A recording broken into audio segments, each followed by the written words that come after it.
If you could design a hands-free shoe, how would you do it? So I started thinking, how do you get in?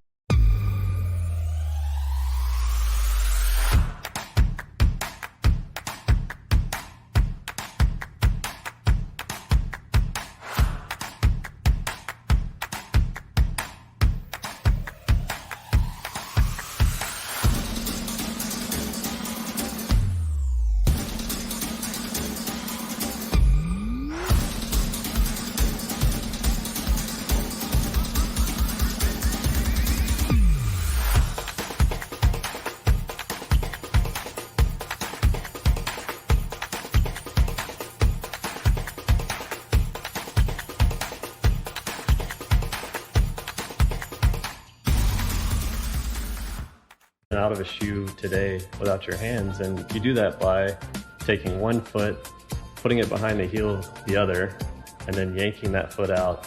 And then to get back in, you slide your toes in, and then you jam your foot in the rest of the way by crushing the heel counter. And I started to realize that maybe what we should do is just design a shoe for that behavior. Tim had created this prototype, and I saw this busted up Roshi that had some surgical tube wrapped around it. And it's one of those things where you just kind of have to laugh a little bit when you see it, because it's just so simple and it's so smart.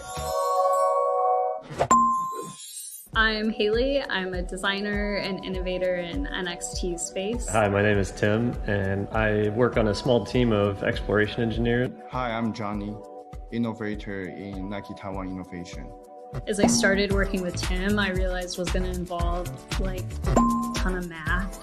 At one point, he presented a full-page math equation and was like, no problem, like this is what you have to do. And I was like, Johnny is kind of like a very similar-minded person. We had this really awesome collaboration where we would send over our ideas to him and be like, what do you think? Do you think we can make this? And then we would wake up in the morning and get an email, and it would just be full of like 20 ideas from his team.